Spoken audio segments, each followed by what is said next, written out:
경남 창원에 위치한 한 주택가. 이곳엔 이 동네 주민들이라면 다 아는 한 남자와 그의 나이든 어머니가 살고 있었다고 합니다. 95살 어머니를 혼자서 모시고 있었습니다. 너무 그렇게 부자들을 댕기더만 자동은 안 댕기더라. 공공이 힘들어. 운동은 안 댕기더라. 이른에 가까운 나이에 홀로 치매를 앓고 있는 95세의 노모를 보살펴봤다는 동네의 이름난 효자. 그런데 여느 때와 다름없이 평범했던 오후, 불행은 예고 없이 날아들었습니다. 난 소리가 깜지는 소리 나더라고요. 발각을 했더나 봐 서로. 그게 칼로 잡고 이리저리 막 하다 보니까 있는데 오늘 다 찔리다 그대. 얼마 전 그가 자신의 집안에서 누군가의 칼에 찔린 채 처참한 모습으로 발견되고 만 것입니다. 이웃들에게 칭찬이 자자했던 남자는 대체 왜 이토록 비극적인 최후를 맞은 걸까요? 그 의문을 풀어줄 수 있는 단서는 집 앞에 세워져 있던 차량의 블랙박스. 남자의 사망 직후 그의 집에서 황급히 빠져나오는 젊은 남자의 모습이 포착된 겁니다. 아, 저 사람 설마 이래 했거든. 근데 확인해라 그 싫어. 봤나? 범인의 정체는 충격적이었는데요.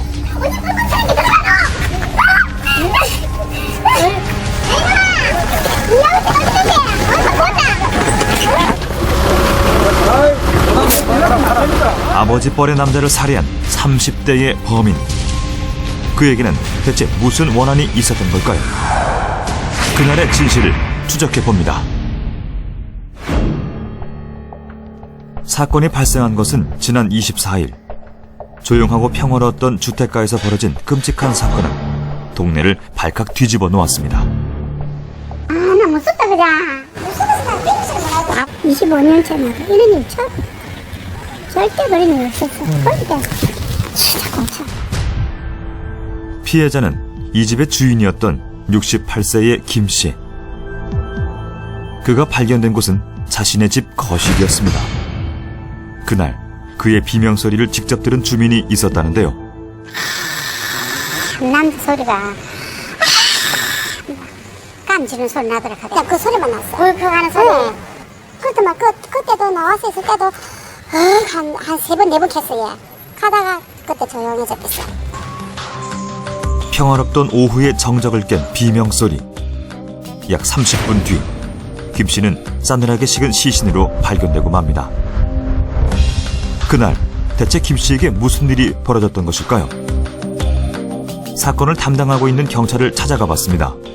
변사자의 그 누나가 이제 그 집에 왔다가 그 동생이 그렇게 되어 있는 것을 보고 그 저희들한테 이제 신고가 됐고, 이제 칼에 좀 찔려서 그 사망에 있어서 일단 뭐 살인 사건으로 보고 수사를 진행을 했습니다.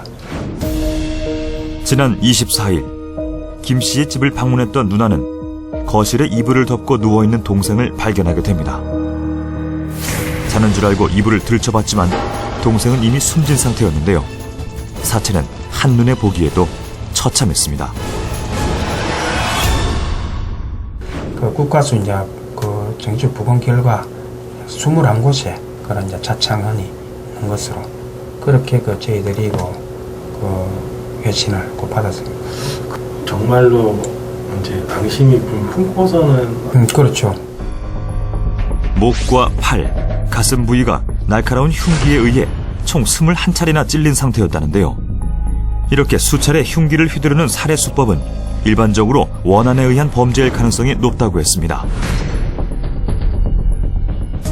그렇다면 혹시 평소 김 씨에게 앙심을 품었던 사람이 있었던 것은 아닐까요? 이웃들은 뭔가 알고 있을지도 모릅니다.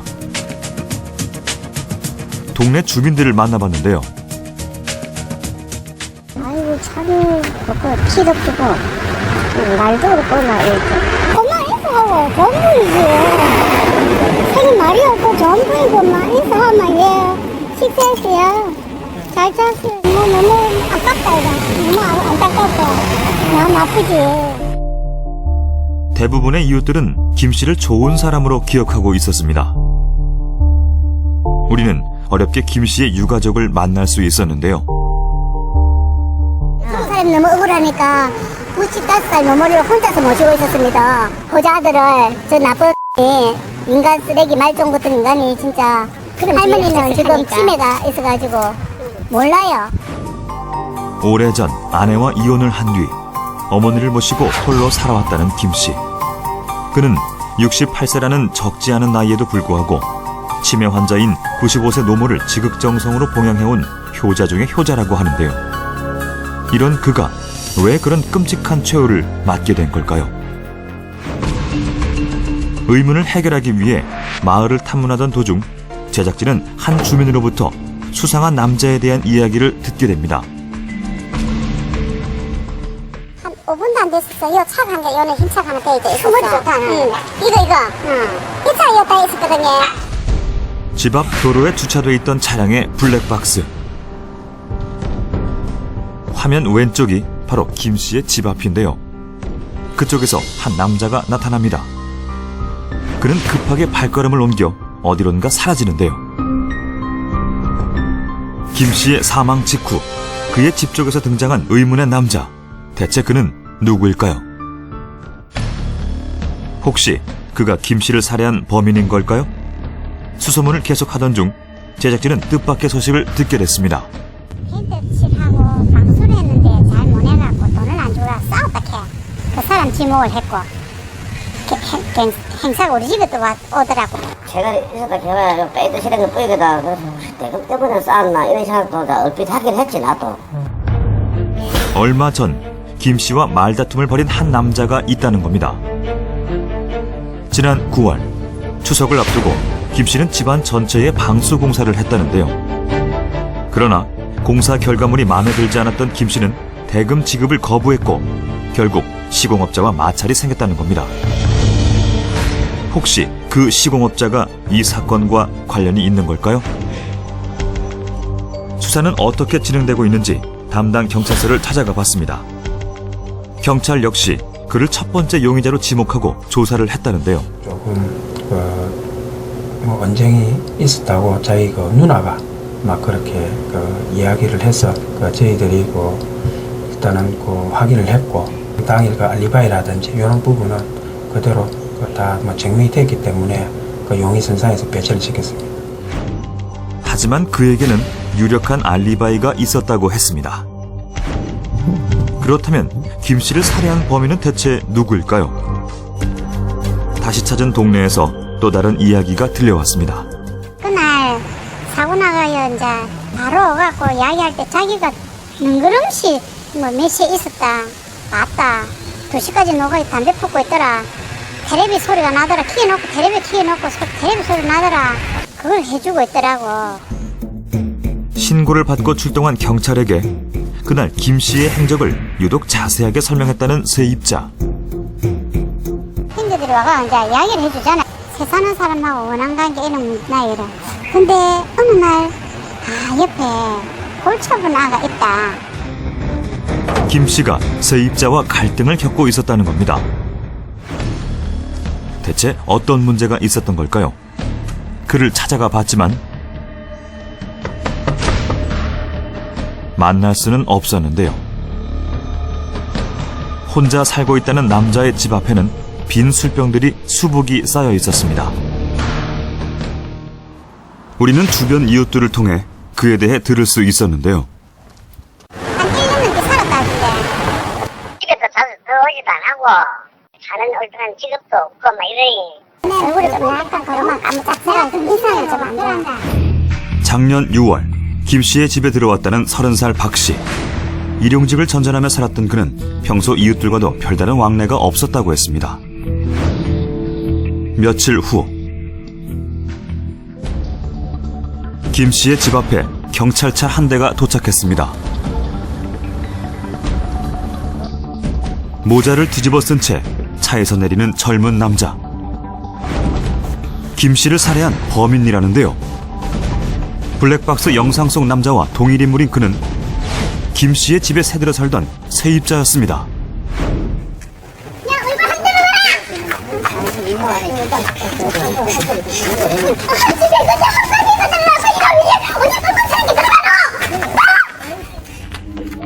씨가 집에서 변사체로 발견된 지 5일 만에 실시된 현장 검증.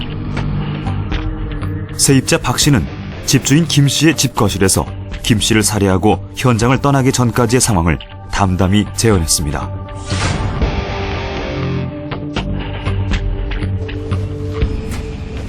자, 그 다음에, 자, 지금 안에서, 그 다음에 피 묻은 바지하고 이거 다 갈아입고,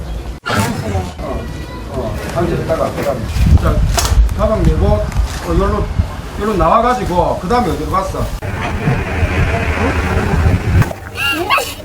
갑작스럽게 소중한 가족을 잃은 유가족은 현장 검증을 바라보며 비통한 눈물을 흘릴 뿐인데요.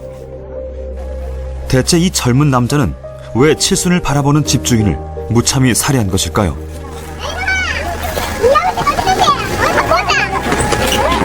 변명이라도 한마디 듣고 싶지만 유가족들의 절규에도 끝까지 입을 담은 박 씨.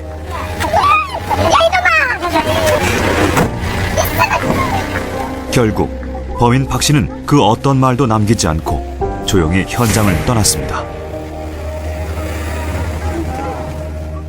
그런데 범인이 세입자 박 씨임이 밝혀지자 동네는 다시 한번 술렁이기 시작합니다. 수갑차가 잡아가는 걸 봤거든. 우리가 여기서 저 사람이 설마 이래 했거든. 근데 봤나 확인해라 구시로. 야, 뭐 경찰한테 연락을 봤나 하더라고. 경찰에 검거될 당시 그가 너무나 강력하게 무죄를 주장했다는 겁니다. 여기로 나와가지고, 그 다음에 어디로 갔어? 현장 검증 당시에도 경찰의 질문에도 불구하고 아무런 말도 하지 않았던 박 씨. 마치 수사에 불만이 있는 듯 묵묵부답으로 일관했는데요. 그런데 이상한 점이 있었습니다. 검거 당시 박 씨의 집안에서 뜬금없는 여성용 명품 가방이 무더기로 쏟아져 나온 겁니다. 게다가 그 여성용 가방들 중 대부분은 이미 주인이 있는 물건이었습니다. 다른 사람 소유의 신분증하고 지갑 같은 게 나오더라고요. 그래서 이제 그 부분을 조사를 해보니까 2010년도하고 작년 12월경에 그 절도 피해자들의 어떤 그 물건이더라고요. 박 씨의 또 다른 범행이 밝혀진 것입니다. 하지만 그는 살해 혐의에 대해선 극구 부인했는데요. 경찰은 인근 하천에 설치된 CCTV에서 결정적 증거를 포착했다고 했습니다.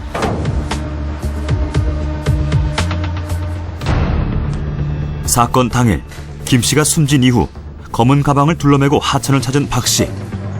얼마 뒤 상류에서부터 웬 운동화 한 짝이 흘러내려오는 모습을 확인할 수 있었는데요. 바로 박 씨의 것이었습니다. 그는 왜 이곳에 운동화를 버린 것일까요? 그 이제 하천에 이제 그 유기한 걸로 보고 또 그 과정 중에 신발, 그 다음에 피 묻은 바지, 피 묻은 의류 등을 이제 싼 그 가방 다 발견을 다 했습니다. 처음에는 또 뭐 기억이 안 난다, 뭐 이런 쪽으로 갔다가 자기가 이제 입었던 거하고 실제 유리된 거하고 그런 부분들을 이제 이야기를 하니까 그때서야 이제 그 자백을 했고.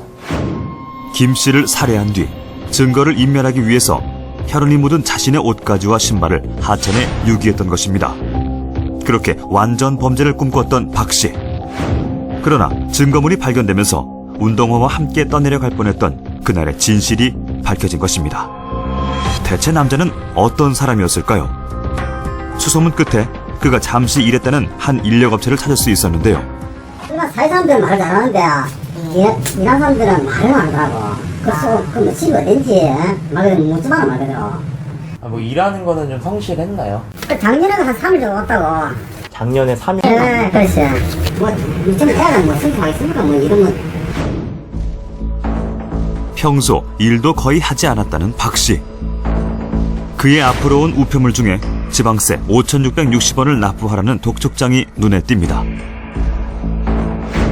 아무래도 심각한 경제적 어려움을 겪고 있었던 것으로 보이는데요. 술병이 많은데 이게?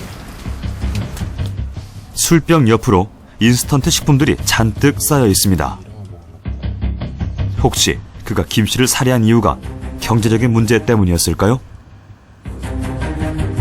안녕하세요. 그 MBN 방송사에서 나왔는데요. 그 상당히 이제 그 집시 문제로 주로 어떤 말다툼이라든지 이런 부분이 좀 더 있던 걸로. 실제로 두 사람 사이에 돈 문제가 얽혀 있었다는 겁니다.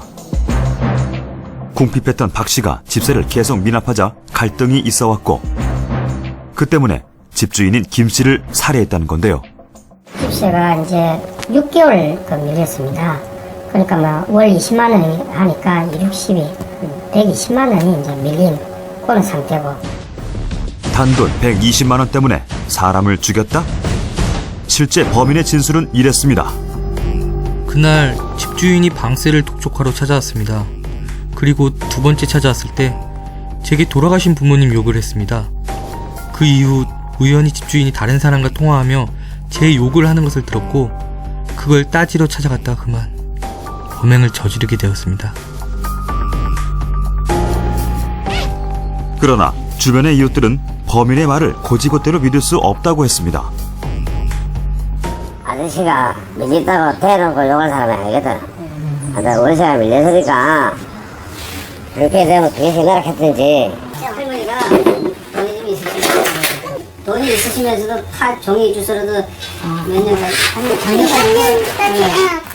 다들 김 씨는 밀린 월세 때문에 인신 공격을 할 만한 사람이 아니랍니다. 이웃들은 오히려 형편이 어려워 괴로워하던 남자가 집주인의 돈을 노리고 침입한 것은 아닌지 의심을 하고 있었는데요. 과연 진실은 무엇일까요?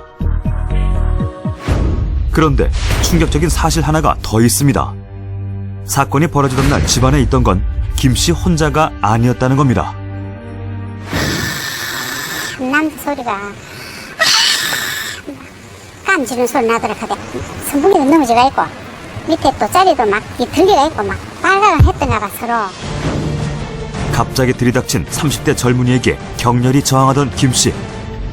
어쩌면 그는 방 안에 있는 노모를 지키고자 더 거세게 반항을 했는지도 모릅니다. 아들의 마지막을 유일하게 목격한 어머니. 하지만 치매에 걸린 어머니는 아들의 죽음조차 인지하지 못하고 있었다고 했습니다. 너무 아깝다 이거. 너무 안타깝고 너무 아프지. 너무 그렇게 보자들을 저 나쁜 놈이 그렇게 무자비하게. 몸이 불편한 노모를 마지막까지 돌보고자 했던 아들.